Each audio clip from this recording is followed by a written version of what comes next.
शिक्षा और आजीविका में से कौन प्रमुख कौन गौण है, इसका निर्णय कठिन है। ज्ञान के बिना निर्वाह साधन कैसे जुटे और निर्वाह न मिले तो ज्ञान संपदा की बात कैसे सूझे। दोनों ही तथ्य अपने अपने स्थान पर सही हैं। उन्हें परस्पर पूरक, एक दूसरे पर निर्भर कहा जा सकता है। मुर्गी से अंडा होता है या अंडे से मुर्गी? बीज से वृक्ष उत्पन्न होता है या वृक्ष से बीज? इस विवाद का समाधान कठिन है। एक दूसरे के साथ अविच्छिन्न रूप से जुड़े हुए रहकर ही समाधान मिल सकता है। शिक्षा और आजीविका को भी इसी प्रकार परस्पर सुसंबद्ध समझा जा सकता है। दोनों में से एक की भी उपेक्षा नहीं की जा सकती। एक को छोड़ देने से दूसरे की न उपलब्धि संभव है और न ही प्रगति। शिक्षा संवर्धन के लिए हर किसी को विचार करना चाहिए और उसके लिए भरसक प्रयत्न भी करना चाहिए। साथ ही ये भी ध्यान रखना चाहिए कि निर्वाह के लिए आजीविका अर्जन में व्यतिरेक न पड़े। इसके लिए कई प्रश्न सामने आते हैं, जिनमें प्रथम तो योग्यता बढ़ाने और अधिक श्रमशील बनने की बात सामने आती है। आलसी प्रमादी लोग किस प्रकार उपयुक्त आजीविका कमा सकेंगे? पिछड़े मनोभूमि और हे स्वभाव अभ्यास वाले लोग जब गंभीरतापूर्वक इस समाधान के लिए कारगर उपाय नहीं सोचेंगे तो उनके छप्पर पर सोने की वर्षा कहाँ से आएगी? धन दौलत के खजाने किसके खेत आंगन में गड़े हुए हैं, जिन्हें उखाड़कर मौज मजे के दिन गुजारे जाएं और गुलछर्रे उड़ाए जाएं? लॉटरी, जुआ, सट्टा के सपने भी शेख चिल्ली की तरह मनमोदक ही बने रहते हैं। चोर उचक्के भी काठ की हांडी में बहुत दिन तक खिचड़ी नहीं पका पाते। बचकाने चिंतन और उथले प्रयत्नों से अर्थ क्षेत्र में जादुई सफलता किसे मिली है? किसी को राई रत्ती मिली होगी तो वो धूप छांव जैसी आंख मिचौनी का खेल मटकते मचलते छोड़कर अपने घर चली गई होगी। काम तो काम के रास्ते बनता है और बात तो बात के ढंग से बनती है। योग्यता के अभिवृद्धि और श्रम संलग्न रहने की तत्परता ही उपयुक्त उपार्जन के काम आती है।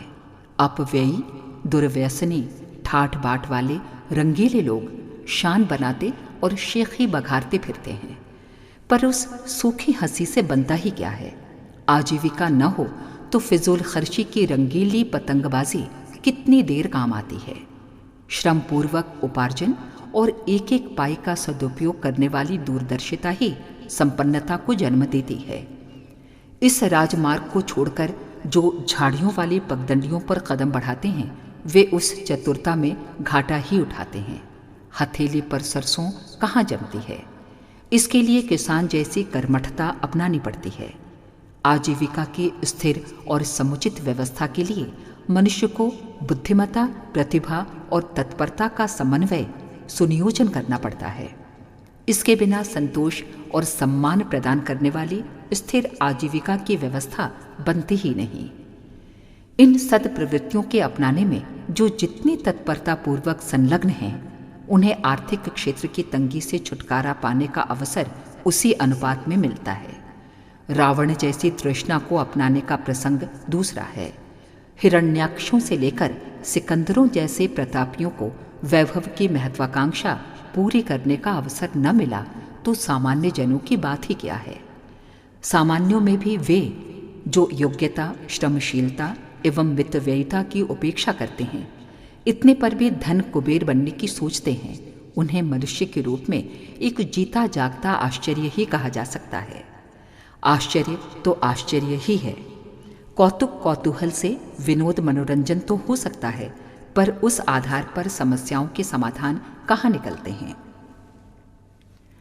जिन्होंने अपना दृष्टिकोण सही कर लिया है और औसत भारतीय स्तर के औचित्य के साथ जोड़ लिया है, उनके सामने ही इस संदर्भ के कुछ ठोस प्रश्न आते हैं। स्थिर समाधान प्राप्त करने के लिए ही उन्हें सुनिश्चित समाधान खोजने पड़ते हैं। ऐसे लोगों को औचित्य को ध्यान में रखना होता है और उपयुक्त का ही अवलंबन लेना पड़ता है। उन्हें सोचना चाहिए कि आजीविका उपार्जन के लिए क्या माध्यम अपनाए जाएं। सर्वविदित अर्थ साधनों में कृषि एवं पशुपालन परंपरागत व्यवसाय हैं। कृषि में उद्यान भी आता है। पशुपालन में उनके उत्पादनों का व्यवसाय भी जोड़ा जा सकता है। चिरकाल से भारतीयों का प्रमुख आजीविका स्रोत यही रहा है। जिनके पास जमीन है, सिंचाई के साधन हैं, उन्हें इधर उधर न भटक कर उसी को समुन्नत बनाने पर ध्यान देना चाहिए। अगले दिनों कृषि मजदूरों की कमी पड़ेगी, इसलिए ये कार्य अपने परिवार के छोटे बड़े लोगों को श्रमशील बनाकर ही संपन्न किया जाना चाहिए। वस्त्र उद्योग भी ऐसा ही है, जिसमें समूचे परिवार की श्रमरत रहने पर ही उपयुक्त तारतम्य बैठता है।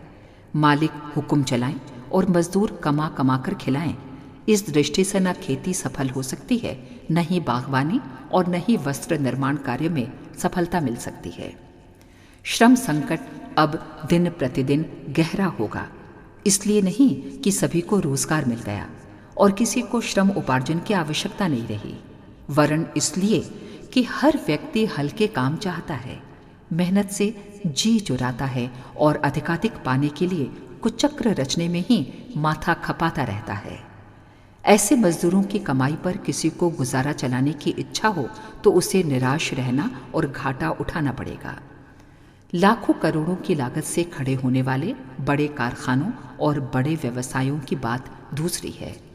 सामान्य स्तर के लोगों के लिए यही उचित है कि या तो वे अपने परिवार को श्रमजीवी बनाएं या फिर कई छोटे परिवारों को मिलाकर एक बड़ा संयुक्त परिवार बनाएं।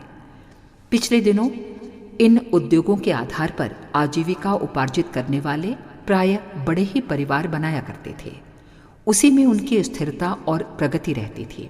बिखर जाने पर छोटे गृहस्थों को अधिक सुविधा और स्वच्छता भले ही मिलती हो, पर उस परिवार की संयुक्त जनशक्ति एवं अर्थशक्ति की संभावना में जो लाभ मिलते थे, उनसे वंचित रहने पर प्रकारांतर से सभी को घाटा सहना पड़ता था। पिछले दिनों ये प्रक्रिया भावनात्मक आधार पर चलती रही। अब सहकारी सिद्धांतों के अनुसार अधिकार और कर्तव्य निर्धारित करने वाली आचार संहिता नए सिरे से बनाई जा सकती है। सरकारी नौकरी अपवाद ही मानी जा सकती है। बढ़ती हुई जनसंख्या को शिक्षा विस्तार को ध्यान में रखने पर कोई तथ्यों से आंख मूंदने वाला ही ये सोच सकता है कि उच्च शिक्षा दिलाकर बच्चों को ऑफिसर बनाने में मजा आएगा। इस दिवा स्वप्न से जितनी जल्दी मुंह मोड़ा जा सके उतना ही अच्छा है। कुछ विशिष्ट प्रतिभाओं को छोड़कर औसत स्तर के परिवारों को नई पीढ़ी के लिए आजीविका के ऐसे स्रोत तलाश करने चाहिए जिनमें सुविधा और निश्चिंतता देने का ही समावेश हो। इस दृष्टि से जीवनोपयोगी वस्तुओं का उत्पादन और व्यवसाय, ये दो काम ही शेष रहते हैं। दोनों में से उत्पादन पर अधिक ध्यान देना चाहिए, क्योंकि अनेकों के उत्पादन को एक विक्रेता खपा सकता है। उत्पादन कार्यों में लगातार श्रम मिलता है, जबकि विक्रय के लिए ग्राहक की प्रतीक्षा में बैठे रहना पड़ता है। बड़े कारखाने विदेशों के निर्यात से अमीरों की शौकीनी के लिए प्रयुक्त होने वाली वस्तुओं के कारखाने भी लगा सकते हैं और उसके लिए बड़ी पूंजी की व्यवस्था भी जिस प्रकार कर सकते हैं। उनके खपत के लिए भी समर्थ एजेंसी की आवश्यकता पड़ती है। इतना बड़ा जंजाल बुनना सर्वसाधारण के बलबूते की बात नहीं। मध्यवर्ती लोगों को ऐसी कुटीर उद्योगों की बात सोचनी चाहिए जिनका उत्पादन समीपवर्ती लोगों में खप सके। इस दृष्टि से बुनकर, दर्जी, रंगरेज, धोबी, मोची, कुम्हार, बढ़ई, राजमिस्त्री जैसे उद्योगों को नए सिरे से सुव्यवस्थित रूप में खड़े करने की आवश्यकता है। सहकारिता के आधार पर इनके कुछ बड़े कारखाने बन सकते हैं। उनमें बिजली से चलने वाली छोटी छोटी मशीनों का प्रयोग हो सकता है। मात्र हाथ का श्रम उतनी आजीविका नहीं दे पाता जिससे बढ़ी हुई महंगाई के अनुरूप खर्च निकल सके।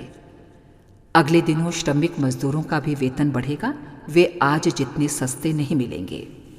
ऐसी दशा में लागत बढ़ने पर ग्राहक को उचित मूल्य पर वस्तुएं तभी मिल सकती हैं जब उत्पादन तंत्र को अधिक सुविकसित और सुव्यवस्थित बनाया जाए। इसके लिए मध्यवर्ती छोटे कारखानों, कुटीर उद्योगों की बात ही सोचनी चाहिए। साथ ही ये तथ्य भी ध्यान में रखना चाहिए कि कच्चा माल जुटाने, बने माल के बेचने के लिए उत्पादक को ही भागदौड़ न करनी पड़े। पूंजी लगाने से लेकर विक्रय करने और आवश्यकतानुसार स्टोर भी जमा करने की जिम्मेदारी सहकारी समितियों को उठानी चाहिए। कुटीर उद्योग सहकारी समितियों के द्वारा ही चल और पनप सकते हैं। जो स्वयं ही बनाने के साथ बेचेगा भी, उसे वर्तमान परिस्थितियों में उत्साहवर्धक सफलता न मिल सकेगी। विक्रय क्षेत्र में इन दिनों अप्रामाणिकता का समावेश तेजी से बढ़ रहा है। कम तोल, कम नाप, असली के नाम पर नकली, मिलावट, कीमतों में धोखाधड़ी, मुनाफाखोरी जैसी अनेक दुष्प्रवृत्तियां व्यवसाय के क्षेत्र में घुस पड़ी हैं। फलतः उपभोक्ता की जेब ही नहीं कटती, वरन अनिश्चितता और असमंजस में उन्हें जगह जगह भटकना पड़ता है। इस कठिनाई को दूर करने के लिए प्रामाणिक विक्रय तंत्र खड़े हो सकें तो जहां ग्राहकों के लिए निश्चिंतता रहेगी, वहीं विक्रेता भी अपना सम्मान और लाभांश फिर स्थिर रख सकेगा। ऐसी प्रामाणिक दुकानों की आज हर जगह जरूरत है। वे पुराने बड़े सेठों से सर्वसाधारण को बहुत राहत दे सकती हैं। ऐसी दुकानें सहकारी या निजी रूप से खुलने लगेंगी तो उनका व्यवसाय टिका भी रहेगा और निर्वाह में भी कमी न पड़ने देगा। फेरी व्यवसाय अब शिथिल होता जा रहा है, जबकि पिछड़े और देहातों में बसे हुए भारत में उसकी बहुत बड़ी आवश्यकता है। वहां लोग स्टोर नहीं करते, रोज कुआं खोदते हैं, रोज पानी पीते हैं। ऐसी दशा में उनकी खरीद भी छोटी और थोड़ी होती है। इस प्रयोजन की पूर्ति फेरी वाले ही कर सकते हैं।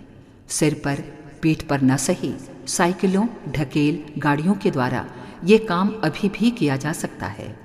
सप्ताह में 1 या 2 दिन हाट लगाने का अभी भी बहुत जगह प्रचलन है। इसे सुनियोजित ढंग से फिर आरंभ किया जा सके तो इस माध्यम से कितनों को ही काम मिल सकता है और सर्वसाधारण की सुविधा का एक नया द्वार खुल सकता है।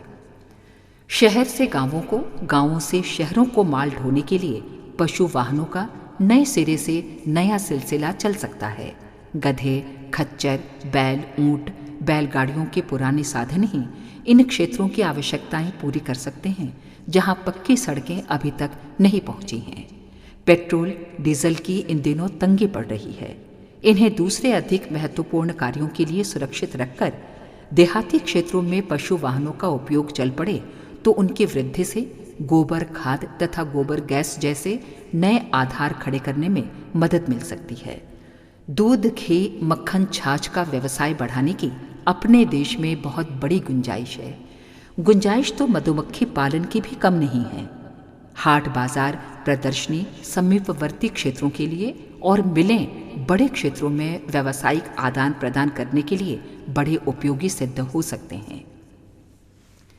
शुद्ध पानी के लिए हैंडपंप, मल मूत्र का लाभदायक उपयोग करने के लिए सस्ते फ्लैश पाखाने हर क्षेत्र में लग सकते हैं। स्वास्थ्य संरक्षण और गंदगी निराकरण के लिए इन दोनों ही प्रयोगों की इन दिनों बड़ी आवश्यकता है।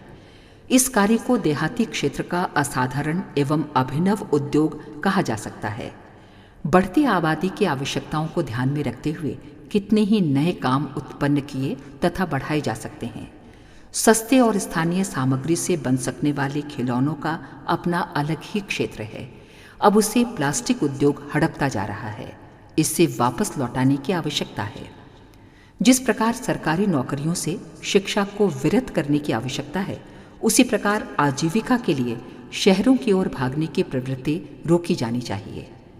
शहरी आबादी बढ़ने के अनेकानेक खतरे और दूरगामी दुष्परिणाम हैं। अपने देश में आजीविका स्रोत अब ग्रामों की ओर बढ़ना चाहिए। गांवों की संरचना, परंपरा और स्थिति सुधारी जानी चाहिए और पूरी स्थिति ऐसी बननी चाहिए जिससे शहरों की तुलना में ग्रामीण जीवन में चमक दमक न रहते हुए भी ये अधिक सौम्य, सरल, सस्ता और सुखद बन सके। यदि उद्योगों को प्रधानता देनी हो तो फिर कस्बों को उस प्रयोजन के लिए विकसित किया जा सकता है और निवास के लिए कृषि, पशुपालन, गृह उद्योगों के लिए गांवों को उपयुक्त स्तर का बनाया जा सकता है ताकि लोग शहरों की ओर ना भागें, गांव में ही रहें। इसके लिए ग्राम विकास की अनेकानेक योजनाओं को हाथ में लिया जा सकता है। निवास के लिए घरों का निर्माण स्थानीय साधनों से संभव हो सके, इसलिए थोड़ा प्रयत्न करने और सूझबूझ से काम लेने पर ऐसी व्यवस्था बन सकती है कि कोठियों में काम आने वाले साधनों को खरीदने के लिए ग्रामीणों को विवश न होना पड़े और इस तनिक सी आवश्यकता के लिए शहरों के लिए न भागना पड़े। युगोस्लाविया जैसे देशों ने अपनी ग्राम प्रधान जनसंख्या को अनेकानेक सुविधाओं से सुसंपन्न किया है। फलतः वहाँ गांव से शहर की ओर भागने की प्रवृत्ति नहीं रही, वरन शहरों से लोग गांवों की ओर लौट रहे हैं। हमें भी वही करना चाहिए। देहाती जीवन के प्रति जन जन के मन में सम्मान उत्पन्न करना चाहिए और मध्यवर्ती निर्वाह करने के लिए कठोर परिश्रम करने की आदत डालनी चाहिए। पनचक्की, झरनों के छोटे बिजली घर, हल्के ट्रैक्टर, छोटे स्तर के ऐसे उपकरणों का विकास होना चाहिए जिनके लिए बड़ी पूंजी और उच्च स्तरीय तकनीकी ज्ञान की आवश्यकता न पड़े। इन कार्यों को सरकार कर सके तो ठीक, अन्यथा हर काम के लिए उसी पर निर्भर रहने की आदत छोड़नी चाहिए और अपने बिखरे साधनों को ही समेटकर सहकारिता के आधार पर ऐसी व्यवस्थाएं बनानी चाहिए जिनके आधार पर देहातों की प्रगति तथा आजीविका उपार्जन की नई प्रक्रिया हस्तगत हो सके। इसके लिए थोड़ी सी सूझबूझ और तत्परता जुटाने भर की देर है। अगर आपको हमारी यह वीडियो पसंद आई हो तो इसको लाइक, कमेंट और शेयर जरूर करें और हमारे YouTube चैनल ऋषि चिंतन को सब्सक्राइब भी कर लें। साथ ही बेल आइकन को दबाएं ताकि आपको आने वाली वीडियोस की नोटिफिकेशन मिलती रहे। धन्यवाद।